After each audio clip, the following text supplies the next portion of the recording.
বিরোধ এরকম না ইস্তেমার মাঠ দখল করা, উমুককে আসতে দেব তুমুককে আসতে দেব না, বিরোধের জায়গা এটা নয়। বরং কিছু মানুষকে যে বিভ্রান্ত করা, ওলামায়ে কেরাম থেকে অন্যদিকে নিয়ে যাওয়া, এটা হচ্ছে মূল বিভ্রান্তির জায়গা। তারা ফতোয়া দিয়েছেন এতাত যারা করে যে পকেটে মোবাইলে যেহেতু ভিডিও হয়, মোবাইলে হ্যান হয় ত্যান হয়, এই জন্য পকেটে মোবাইল রাখলে উনার ব্যক্তিগত মতামত হচ্ছে নামাজই হবে না, কেননা একটা হারাম জিনিস আপনি পকেটে নিয়ে নামাজ পড়তেছেন। এছাড়াও তারা বলেছেন কোরআন বুঝে পড়া ওয়াজিব, কোরআন না বুঝে পড়লে ওয়াজিব লঙ্ঘন হবে, বাকি পড়ার উপকার হবে না।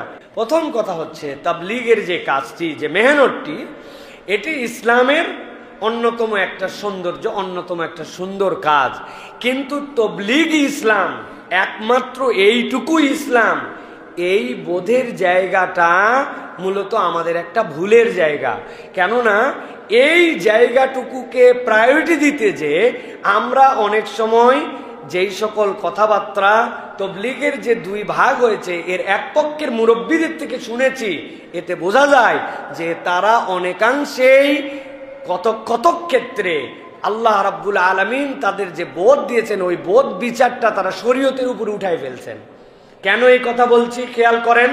এই যে বিরোধ তৈরি হলো একদল লোকের সাথে যারা একজন গায়রে আলেমকে এতাত করতেছেন, এবং এতাতে যে কি কি মিস্টেক হচ্ছে এটার একটা তালিকা আমাদের কাছে আছে। আমি শুধুমাত্র একটু ধারণা দেই।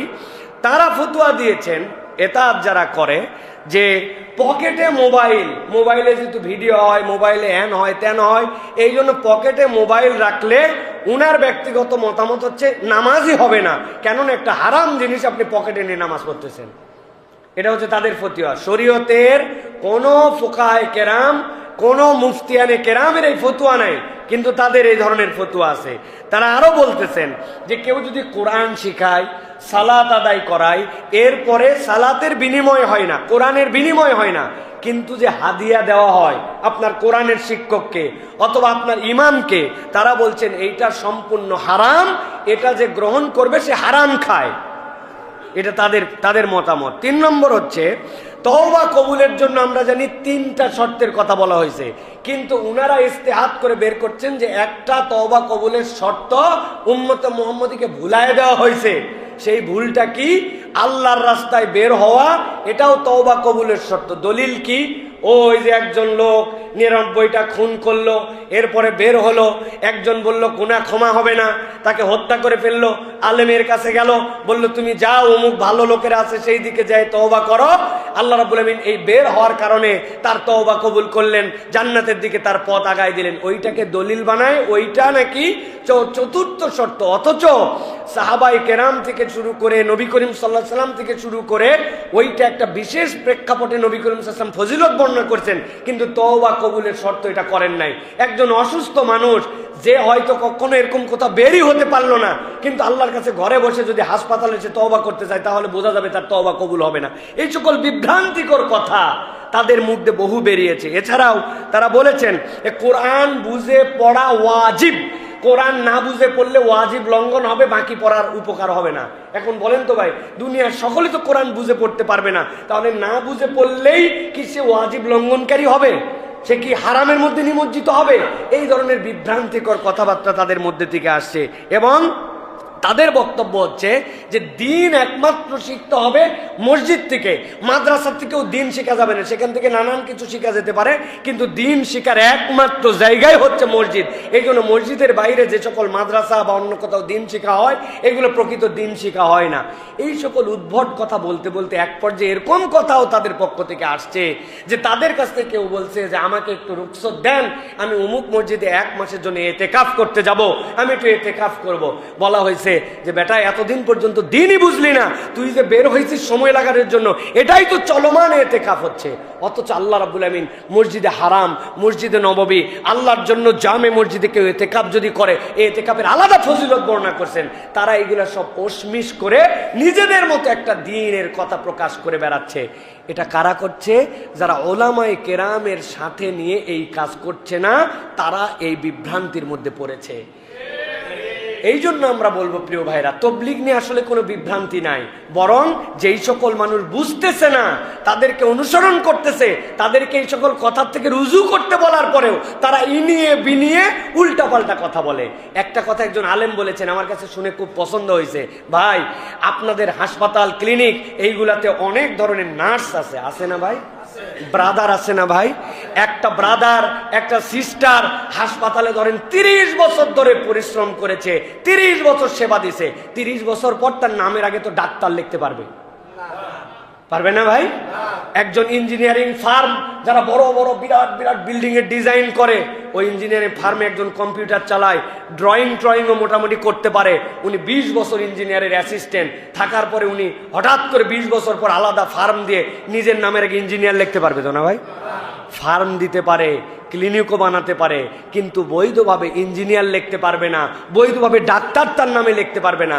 এখন আপনি দিন শিখেন নাই, বেসিক ভাবে কোরআন সুন্নাহর প্রকৃত বুঝ বোঝেন না, উসুলে হাদিস বোঝেন না, উসুলে তাফসির বোঝেন না, উসুলুল ফিকহ বোঝেন না, আপনি দুনিয়ার সাথে এই সকল বুঝ দিয়ে দিয়ে যত বলেন, আপনি কিয়ামত পর্যন্ত হায়াত পেলেও প্রকৃত আলেম হতে পারবেন না। তবে অনেক মানুষ আছে সহবতে আলেম হয়ে যায়, যদি আলেমের বুঝটা নেয়, আলেমের শিক্ষাটা নেয়। এখন আপনি আলেমের শিক্ষাও নেবেন না, আবার নিজেকে ঘোষণা দিয়ে থাকবেন। বিরোধের জায়গাটা এই জায়গায় ভাই, বিরোধ এরকম না ইস্তেমার মাঠ দখল করা, উমুককে আসতে দিব তুমুককে আসতে দিব না, বিরোধের জায়গা এটা নয়, বরং কিছু মানুষকে যে বিভ্রান্ত করা, ওলামায়ে কেরাম থেকে অন্যদিকে নিয়ে যাওয়া, এটা হচ্ছে মূল বিভ্রান্তির জায়গা। আপনি যদি হিসাব করে দেখেন 99.99% আলেম যদি তার দুনিয়াবি কোনো স্বার্থ না থাকে, তাহলে এই সকল কার্যক্রম এবং এদের পক্ষে থাকতে পারে না। বেশিরভাগ মানুষ অন্যদিকে, কিন্তু কিছু স্বার্থান্বেষী মানুষ এই দিকে গেছে। সুতরাং আমরা বলবো আল্লাহ তাদেরকে বুঝ দান করুক, আল্লাহ তাদেরকে হেদায়েত দেখ, আল্লাহ রাব্বুল আমিন এই হক দাওয়াতকে হক হিসাবে নিয়ে যাওয়ার তৌফিক দান করুক। সবচেয়ে বড় সাংঘাতিক বিভ্রান্তি হচ্ছে ইসলামের 5-এর বাইরে 6 উসুল, এবং তাদের বক্তব্য হচ্ছে কেউ কেউ 6 উসুল নিয়ে জিজ্ঞাসা করেন 6 নম্বর, আরে বেটা 6 নম্বর উসুলই তো মূল উসুল, বাকি 5 উসুল নাকি 6 নম্বর উসুল দিয়ে হবে? ভাই দাওয়াত ও তাবলীগের বাহিরেও, এই বের হয়ে যাওয়ার বাহিরেও সাহাবাই কেরাম, তাবেঈ, সালফে সালেহিনগণ হাজার ধরনের তাবলীগ করেছেন। মুহাদ্দিসরা লিখেছেন কিতাব, কেউ দর্স ও তালিম দিয়েছেন, কেউ ওয়াজ করেছেন। আপনি বলছেন কোনোটাই না, ওইটাই একমাত্র উসুল এবং বাকিগুলার পূর্ণ দিবে। এইটা বললে আপনি ইসলামের মৌলিক বিধানের মধ্যে হাত দিয়েছেন, আপনার দিন থেকে বের হয়ে যাওয়ার সম্ভাবনা আছে। অতএব যারা এরকম উল্টাপাল্টা কথা বলে, এখান থেকে তাদেরকে বোঝাতে হবে, তাদেরকে এই কার্যক্রম থেকে ফিরায় আসার জন্য চেষ্টা করতে হবে। এখন কথা যে হুজুর এত বাধার পরেও অমুক দল হলো, তমুক দলও আসলো, ভাই হক হক, সিনেমা হারাম, সিনেমা হল আমরা পছন্দ করি না, কিন্তু তার মানে কি সিনেমা হল দেশে নাই? সিনেমা কি হয় না? তার মানে যেহেতু 95% দেশ মুসলমানের দেশে এত সিনেমা হল আছেই, যেহেতু তোলা যায় নাই, সিনেমা হচ্ছে, অতএব সিনেমা হালাল। বুঝেন? কিন্তু বুঝেন হ্যাঁ, এই পুরা পৃথিবীর ইকোনমিক্স এখন সুদ দিয়ে চলতেছে। ইসলামে যদিও সুদ হারাম, কিন্তু পুরা পৃথিবীর বাস্তবতা এখন জায়েজ না। ভালো করে বুঝেন, হক হকের জায়গায় থাকবে। তারা তবলিগের আগের পক্ষে করুক, পরের পক্ষে করুক, দেশে আসতে পারুক না পারুক, বাতিল বাতিল।